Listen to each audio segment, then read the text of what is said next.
नमस्कार। Grammar course की श्रृंखला में दूसरा वीडियो आज लेकर हम आए हैं। पहले वीडियो में हमने बात की थी सेंटेंस स्ट्रक्चर की। आज हम बात करने वाले हैं एक बहुत ही महत्वपूर्ण टॉपिक की, which is parts of speech. ये नाम अपने आप में हमें बता देता है कि ये क्या है। पार्ट्स ऑफ स्पीच, हर शब्द का एक यूसेज होता है और उस यूसेज के अनुसार हम उसे डिफरेंट क्लासेस में डालते हैं। इससे हमें सीखने में आसानी होती है क्योंकि हम उन वर्ड्स को, उन शब्दों को ईजिली आइडेंटिफाई कर सकते हैं। तो 8 पार्ट्स ऑफ स्पीच होते हैं। यहां आपके सामने चार्ट पर I have written all of them. तो let's go through them one by one and once you know this we are going to do these in detail. Parts of speech में पहली चीज नाउन, मैंने उसके आगे हिंदी में भी लिखा हुआ है आपकी जानकारी के लिए। तो नाउन होता है संज्ञा। दूसरा प्रोनाउन विच इज सर्वनाम, देन एडजेक्टिव संज्ञा विशेषण, वर्ब क्रिया, एडवर्ब क्रिया विशेषण, प्रेपोजिशन संबंध बोधक, कंजंक्शन समुच्चय बोधक और फाइनली इंटरजेक्शन विच इज विस्मय आदि बोधक। तो इन 8 पार्ट्स ऑफ स्पीच को हमें जानना है और ये जानना इसलिए आवश्यक है क्योंकि मैंने बहुत सारे इंग्लिश लर्नर्स को पार्ट्स ऑफ स्पीच की वजह से बहुत सारी गलतियां करते हुए देखा है। अगर हम इन सब के अंतर जान जाएंगे, and it is not going to take much time, बहुत ही आसानी से आप समझ जाएंगे अगर आप स्पेंड करेंगे टाइम मेरे साथ। उसके बाद आप ये छोटी छोटी गलतियां नहीं करेंगे और वो बहुत आवश्यक है। And we will talk more about it in detail now. सबसे पहले हम बात करेंगे नाउन्स की, यानी संज्ञा की। I can not emphasize the importance of learning these concepts. अगर आप अंग्रेजी सीख रहे हैं तो ये जानना बहुत आवश्यक है। पहली हम बात कर रहे हैं नाउन की, जिसको हम कहते हैं संज्ञा। तो सबसे आसानी से इसको सीखने का तरीका है कि नाउन जो होता है वो एक नाम होता है। किसी भी चीज का नाम वो नाउन होगा। उनकी क्लासिफिकेशंस कुछ इस तरह से होती है। So noun is a name of a person, an animal, a place, a thing और एन आइडिया। यूजुअली सब किताबों में सिर्फ थिंग पर आके वो रुक जाते हैं, लेकिन मैंने इसको डिलिनेट आइडिया को इसलिए किया है क्योंकि इसके बारे में लोगों को कम पता होता है। ठीक है, तो उसके बारे में हम आगे बात करेंगे, लेकिन बहुत इजी है, आपने ये पहले भी छोटी क्लासेस में पढ़ा भी होगा। तो it is just a recap. So make sure that your concepts are absolutely clear, क्योंकि जब हम एडवांस टॉपिक्स में जाएंगे तो ये बेसिक कॉन्सेप्ट्स बिल्कुल क्लियर होने चाहिए। तो पहली चीज है name of a person. Boy, girl, doctor, teacher. मेरा नाम Manish, my friends name Yash, YouTuber. कोई भी व्यक्ति के बारे में कोई भी नाम किसी भी तरीके का, वो एक नाउन कहलाएगा। दूसरी चीज for animals, an animal is a category which covers everything. उसमें बग्स भी हैं, इंसेक्ट्स भी हैं, बर्ड्स भी हैं, एनिमल्स भी हैं, सब कुछ है। तो it is a very broad category. तो जैसे dog, crow, ant, cat, etcetera etcetera. तीसरी क्लासिफिकेशन है of a place. It's a mountain, city, Delhi, country, clinic, school, hospital. You understand this. तो किसी भी जगह का नाम वो भी एक नाउन है। Then comes a thing, book, pen, computer, wallet, etcetera, phone, etcetera etcetera. तो ये जितने भी वर्ड्स हैं वो नाउन्स कहलाते हैं। अब मैंने इसको, जैसे मैंने कहा, आइडिया को मैंने अलग किया है। आइडिया का मतलब दिमाग की उपज, right? It is a thought. और थॉट को ना तो हम देख सकते हैं, ना उसको छू सकते हैं, ना उसको सुन सकते हैं। Like kindness, patience, bravery, these are concepts of our minds. जैसे काइंडनेस हो गया, किसी को आपने 10 रुपए दिए तो वो कहेगा 10 रुपए कोई काइंडनेस थोड़ी ना होती है। तो it is figment of your imagination and that is why these are also called abstract nouns. तो I hope it is clear to you till now. अब हम बात करेंगे क्लासिफिकेशन की। तो क्लासिफिकेशन, एक सिंपल क्लासिफिकेशन जो नाउन की होती है, उसमें होता है common nouns and the other one is proper nouns. तो जो प्रॉपर नाउन होता है वो होता है स्पेशल नेम।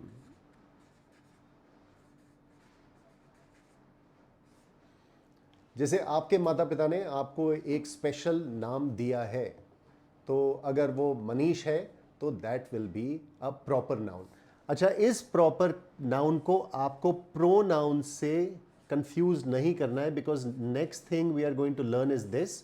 तो do not confuse this with pronoun, this is proper noun. तो किसी भी जगह का या पर्सन का या एनिमल का कोई स्पेशल नेम है, जैसे ताजमहल, उसको अगर हम कॉमन नाउन में बात करेंगे तो वो बिल्डिंग कहलाएगी या मॉन्यूमेंट कहलाएगा, लेकिन उसको हमने स्पेशल नाम दिया the Taj Mahal, which is a proper noun. So what is a common noun? It is a class और काइंड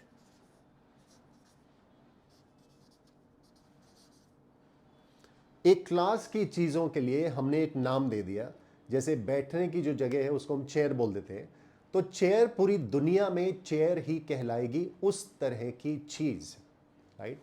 लाइक अ बॉय, जब भी हम एक बच्चे को देखते हैं तो हम कहेंगे कि ही इज़ अ बॉय। तो boy is a common noun, लेकिन अगर हमने उसे कोई नाम दे दिया, जॉन, इब्राहिम, अब्दुल, कोई भी नाम दे दिया, तो वो एक प्रॉपर नाउन हो जाएगा।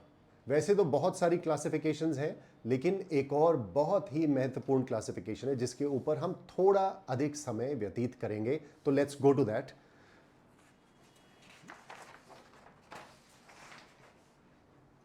ये जो कॉन्सेप्ट है ये बहुत इंपॉर्टेंट है, और मैंने कुछ वीडियोस भी बनाए हैं जिसमें हमने बहुत सारी गलतियों की बात की है। और उन गलतियों में से, अगर आप एग्ज़ाम्स देना चाह रहे हैं, कंपेरेटिव एग्ज़ाम्स, चाहे वो कैट हो चाहे वो सैट हो, ये जो कॉन्सेप्ट है इसके बारे में प्रश्न ज़रूर आते हैं, क्योंकि यहाँ पर बहुत गलतियाँ होती हैं। तो let's understand this concept clearly. तो nouns are of two kinds, एक होता है काउंटेबल नाउन्स, इसको काउंट नाउन्स भी बोलते हैं, और दूसरा होता है अनकाउंटेबल नाउन्स, और उसको हम नॉन काउंट नाउन्स भी बोलते हैं। तो let's look at certain examples. किसी भी चीज़ को अगर आप काउंट कर सकते हैं,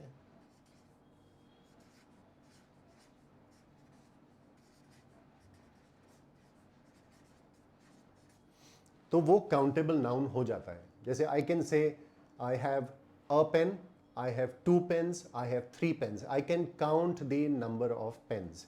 उसी तरह से बुक, उसी तरह से कंप्यूटर, उसी तरह से डेस्क। अनकाउंटेबल नाउन्स वो होते हैं जिनको हम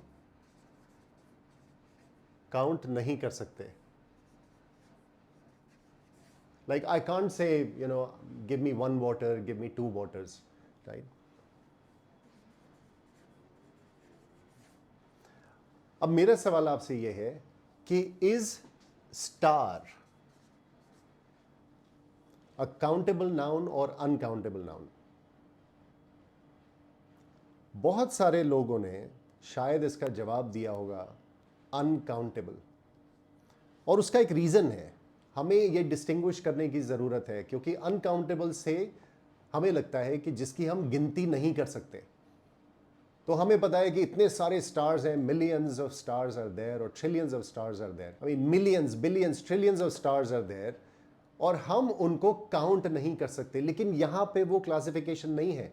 तो इसका एक सिंपल सा रूल है कि क्या आप उसको फिंगर्स में काउंट कर सकते हैं कि नहीं।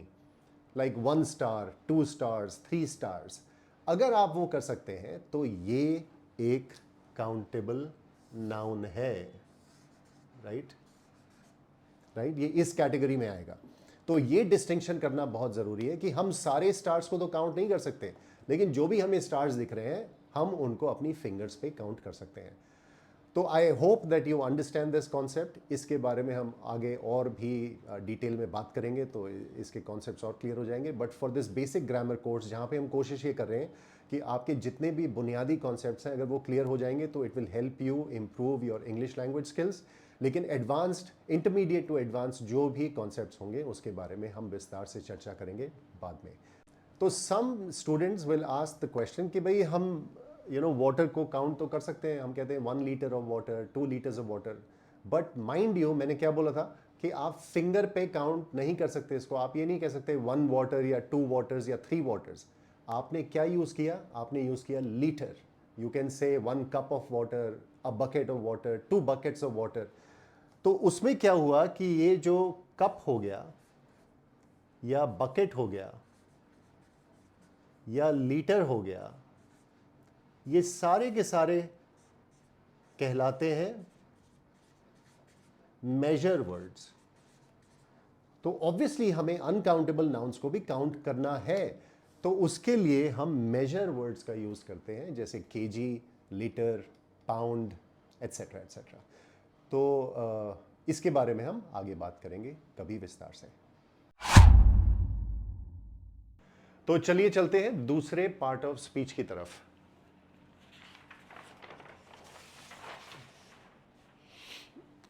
ये है प्रोनाउन। प्रोनाउन हिंदी में सर्वनाम। It is a word that replaces a noun. Here is an example. Mona is a dentist. तो यहां पे मोना प्रॉपर नाउन है, हमने पहले सीखा था। लेकिन जब हम मोना की बात कर रहे हैं बार बार, तो हम बार बार उस नाम का प्रयोग नहीं करते। उसकी जगह we will say, after we introduce Mona, we will say she instead of Mona. तो she becomes a pronoun.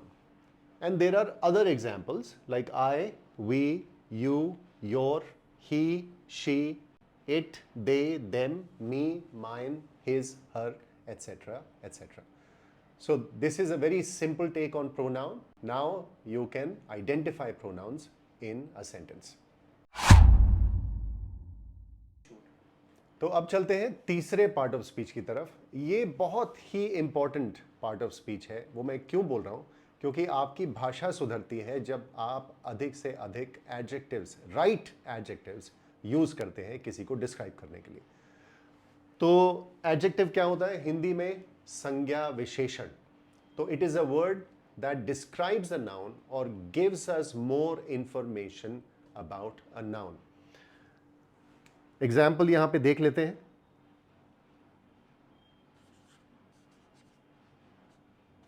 She is smart. तो शी इज अ प्रोनाउन, और प्रोनाउन और नाउन को आप एक ही मानिए। अब जो स्मार्ट है वो हमें इस व्यक्ति के बारे में बता रहा है, तो smart will become the adjective, क्योंकि ये हमें ज्यादा इंफॉर्मेशन दे रहा है। अगर मैं इसी सेंटेंस को दूसरे तरीके से रखूं,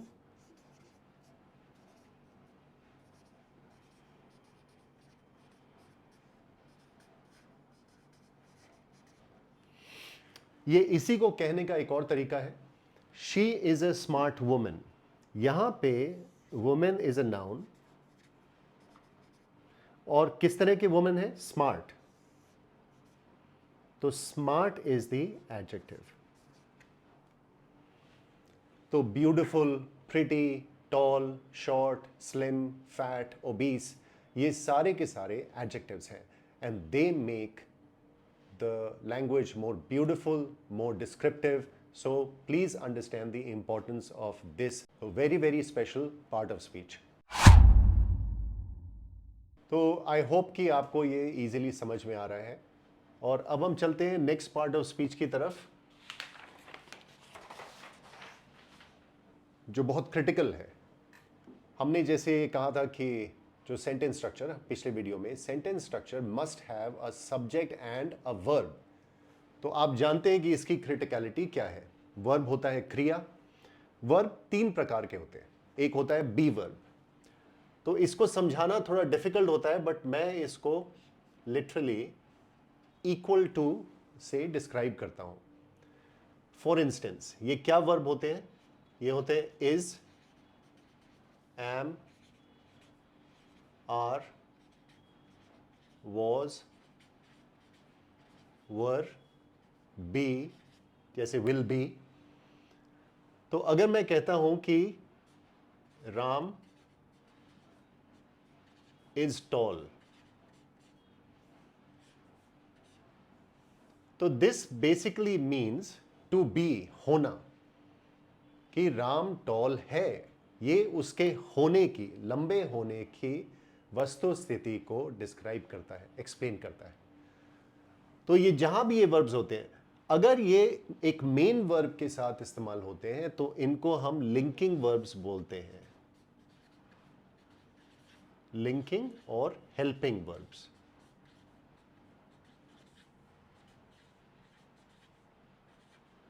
for instance, he is playing, तो यहां पे प्लेइंग मेन वर्ब हो गया और इज जो है वो हेल्पिंग वर्ब हो गया। Is it clear? अब चलते हैं एक्शन वर्ब की तरफ। एक्शन वर्ब तो आप जानते ही हैं, कोई भी अगर एक्शन हो रहा है, स्पीक, राइट, स्लीप, ईट, ड्रिंक, एटसेट्रा एटसेट्रा, तो इन एक्शन वर्ब्स को तो आप जानते ही हैं, तो इसको आप इजीली यूज कर सकते हैं। आगे हम टेंसेस में बात करेंगे इनके डिफरेंट फॉर्म्स की, जैसे प्रेजेंट, पास्ट, फ्यूचर, वो आपको टेंसेस में बहुत इजीली समझ में आ जाएगा। काफ़ी सारी गलतियां यहाँ पे होती हैं क्योंकि हम सही टेंस सही जगह नहीं लगाते, लेकिन वो फिर कभी। तीसरा, हैव वर्ब। जो हैव वर्ब होता है ये दिखाता है ओनरशिप,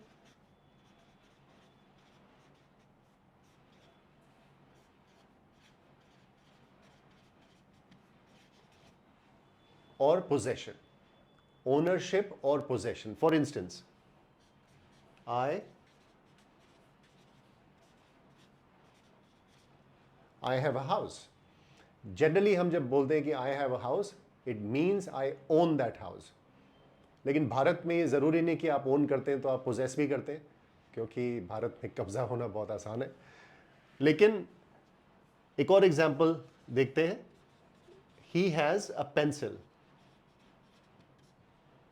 तो he has a pencil means कि उसके पास में, ही पोजेसेस दैट पेंसिल, लेकिन we don't know if he owns that pencil or not, because उन्होंने कहीं से किसी और से भी पेंसिल ली हो सकती है। तो इन दोनों के बारे में भी I think you are clear. Have verb वैसे भी यूज होता है कुछ टेंसेस के साथ, वहां पे वो एक हेल्पिंग वर्ब के रूप में इस्तेमाल होता है। बट एक खाका आपको मिल गया वर्ब का ब्रीफली, और मेरा ये पर्पस यही है कि यहाँ पे हम ग्रामर को बहुत सिंप्लीफाई करके उतना ही समझें जितना अभी ज़रूरत है। एडवांस कॉन्सेप्ट्स आप जैसे जैसे अपनी भाषा में निखार करते हैं तो उनको बाद में भी आप सीखते सीखते सीख सकते हैं। चलिए अब चलते हैं नेक्स्ट पार्ट ऑफ स्पीच की तरफ, adverb.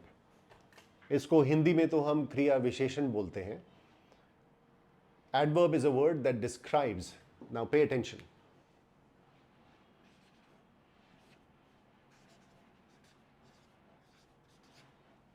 So adverb is a word that describes a verb or gives us more information about a verb. For example,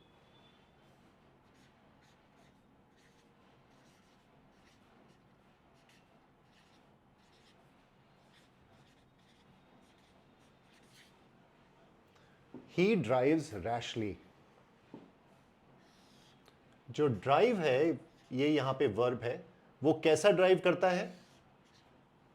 वो रैश ड्राइविंग करता है। ही ड्राइव्स रैशली। ये भारत के लिए बहुत अप्रोप्रिएट है क्योंकि यहाँ पे अधिकतर लोग रैशली ड्राइव करते हैं।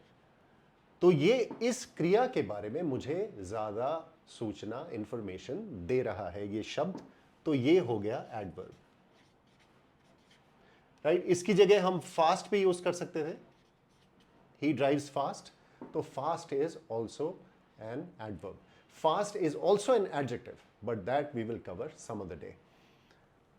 Second thing is,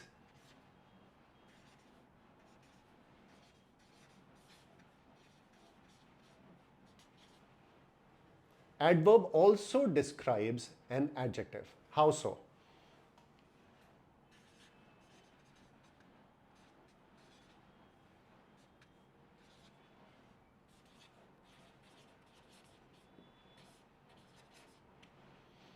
Say the sentence is Sunita is beautiful. Sunita यहां पर प्रॉपर नाउन है। ब्यूटिफुल हमें सुनीता के बारे में उसकी विशेषता बता रहा है, तो ये एडजेक्टिव है। लेकिन सपोज मैं यहां पे लिखता हूं रियली। अब रियली हमें बता रहा है कि कितनी सुंदर, बहुत सुंदर, तो ये भी एडवर्ब है। I hope it's clear. तो words like really, very, completely, extremely, ये सारे वर्ड जो एल वाई से एंड होते हैं वो अमूमन एडवर्ब्स होते हैं। तो ये इसकी पहली पहचान है। Any word that ends with L Y is usually 95% वो एडवर्ब्स होते हैं। कुछ एडजेक्टिव्स भी होते हैं, लेकिन उनकी हम बात बाद में करेंगे। तीसरी चीज, adverb also describes another adverb.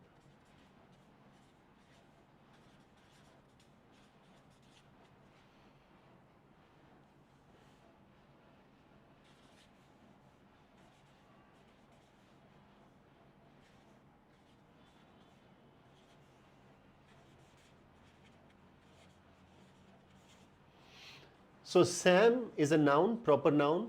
Eats is a verb. Sam eats. वो कैसे खाता है?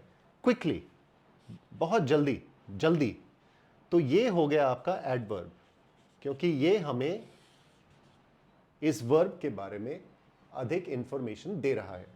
लेकिन मैं यहां पे लिख सकता हूं हाउ क्विकली, वेरी क्विकली। अब ये हमें इस एडवर्ब के बारे में और इंफॉर्मेशन दे रहा है। So this is also an adverb. So I hope it is clear to you by using these simple sentences. I've explained it to you. If you have any more questions, you can ask in the comment section below. Let's move on to the next part of speech. अब चलिए चलते हैं next part of speech की तरफ, जो है preposition. अब preposition के बारे में मैं एक बात कहना चाहता हूं कि अंग्रेजी में जो सबसे डिफिकल्ट पार्ट ऑफ स्पीच है वो प्रेपोजिशन है। ऐसा क्यों? क्योंकि हर भाषा में बोलने के लिए, जिसको हम ग्रामर कहते हैं, सेट ऑफ रूल्स होते हैं। प्रेपोजिशन के साथ अनफॉर्चुनेटली कुछ रूल्स तो हैं जिनसे आपको कुछ आइडिया मिल सकता है, लेकिन प्रेपोजिशन सिर्फ समय के साथ आप सीख सकते हैं, और वो बहुत स्लो प्रोसेस है, क्योंकि कुछ prepositions they don't make any sense. तो जब आप उसको सीखेंगे तो एक नेचुरल एबिलिटी क्रिएट होगी उस अनुभव के साथ, जिसकी वजह से आप वो प्रेपोजिशंस का सही प्रयोग कर पाएंगे। But it can not be memorised, it can not be crammed in a short amount of time. It will take the most time to learn this. But with that said, we are going to go to the next page to learn about preposition. हम इसके basics समझ लेते हैं so that you can start focusing on this very unique part of the English language. तो preposition ये क्या होता है कि noun और pronoun के आपस के relationship को दिखाता है. ठीक है, तो हम इसको सेंटेंसेस के माध्यम से आसानी से समझने की कोशिश करेंगे. For instance, we are meeting at 6 PM. तो यहां पे at is preposition because this denotes time. तो ये टाइम के लिए यूज होती है preposition. The second sentence is the dog is under the table. This tells us about the place where the dog is hiding maybe. The patient died of fever. Of दिखाता है cause. इसके लिए भी preposition का प्रयोग होता है. एक और सेंटेंस देख लेते हैं. I am at the reception. तो ये दिखाता है लोकेशन और पॉइंट. इसके लिए भी preposition यूज होती है.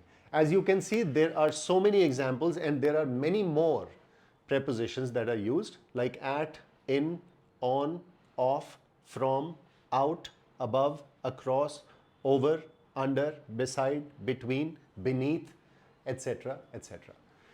तो prepositions के ऊपर हम एक और बहुत ही डिटेल्ड वीडियो करने वाले हैं, क्योंकि ये एक कॉम्प्लेक्स सब्जेक्ट है, और उस वीडियो को आप ज़रूर देखिएगा. लेकिन अभी के लिए प्रेपोजिशन पर सिर्फ इतना ही. तो चलिए चलते हैं 7वें पार्ट ऑफ स्पीच में. We are getting very close to the end of the parts of speech. सातवां, जैसे कि आप अपनी स्क्रीन पर देख रहे हैं, conjunction. Conjunction is a word that helps us join words, phrases और सेंटेंसेस. जैसे कि यहाँ पे मैंने कंजंक्शन को लिखा हुआ है, यहाँ पे एग्जाम्पल्स दिए हुए हैं आपको. And, or, but, because, so, if, when, although, either or, neither nor, that, etcetera etcetera. इसके ऊपर हम एक डिटेल्ड वीडियो इसी कोर्स में बनाएंगे जिसमें आपको इसका यूज़ करना, कहाँ इसको यूज़ करना है, कैसे यूज़ करना है, उसके बारे में भी चर्चा होगी. But let's try to learn this with a couple of examples. Dhruv likes to play cricket and soccer. तो ये दो वाक्य हैं. Dhruv likes to play cricket, Dhruv likes to play soccer. For convenience sake, क्योंकि इसमें सब्जेक्ट सेम है और प्रेडिकेट भी ऑलमोस्ट सेम है विद ओनली वन डिफरेंस, तो हम इसको ऐड कर देते हैं to simplify our language. So the sentence becomes Dhruv likes to play cricket and soccer. Second, he is popular, he is dishonest. यहां पे ये दो कॉन्ट्राडिक्टरी स्टेटमेंट्स हैं. There is a surprise element here. तो उसके लिए हम यहां पर बट यूज कर रहे हैं, जिसका मतलब है लेकिन. वो पॉपुलर है लेकिन वो बेईमान है. तो I hope you understand this. Conjunction also is a very important part of speech. और इन सब कंजंक्शंस के बारे में और भी काफ़ी कंजंक्शंस के बारे में, इनको कैसे इस्तेमाल करना है, हम आगे के एक वीडियो में विस्तार से जानेंगे. Finally last part of speech की तरफ, और ये बहुत ही छोटा पार्ट ऑफ स्पीच है, इसमें ज़्यादा समय नहीं लगेगा इसको समझाने में. वो है interjection. Interjection is a word use to express sudden feeling और इमोशन. और इसके सामने आप देख रहे हैं कि ये एक्सक्लेमेशन पॉइंट्स लगे हुए हैं, एक्सक्लेमेशन मार्क्स. तो कहीं पे भी सडन फीलिंग होती है, जैसे oh, ah, alas, wow, bravo, oh my God, hooray, ouch, hello, like that. तो इन सब वर्ड्स को हम इंटरजेक्शन कहते हैं. तो मुझे आशा है कि ये बहुत इंपॉर्टेंट कॉन्सेप्ट जो पार्ट्स ऑफ स्पीच था, ये आपको समझ में आ गया होगा. मैंने कोशिश की है इसको आसान और सरल भाषा में आपको समझाने की. लेकिन अब it is time to test your knowledge. Obviously you can go back and relearn all of this if you want. लेकिन अब जो प्रक्रिया है वो मैं आपको समझा देता हूँ. पहले आपकी स्क्रीन पर एक पैराग्राफ आएगा. उस पैराग्राफ में हम सभी पार्ट्स ऑफ स्पीच को आपके लिए आइडेंटिफाई करेंगे. लेकिन उसके बाद दो पैराग्राफ्स एक के बाद एक आपकी स्क्रीन पर आएंगे. एक थोड़ा सिंपल रखेंगे, दूसरा थोड़ा कॉम्प्लेक्स. उसमें भी आपको पार्ट्स ऑफ स्पीच को आइडेंटिफाई करना है. और अगर आपको कोई भी उसमें परेशानी हो तो you can refer back to this video again. लेकिन मैं ये चाहता हूं कि आप अपने स्कूल में, कॉलेज में, वर्क पे, जब भी when you read something, may be a textbook or may be a story, may be a report, तो वहाँ पे कोशिश कीजिए कि आप पार्ट्स ऑफ स्पीच को आइडेंटिफाई करें. क्योंकि अगर आपने पार्ट्स ऑफ स्पीच को आइडेंटिफाई करना सीख लिया तो it is going to be a milestone in your journey to learn English.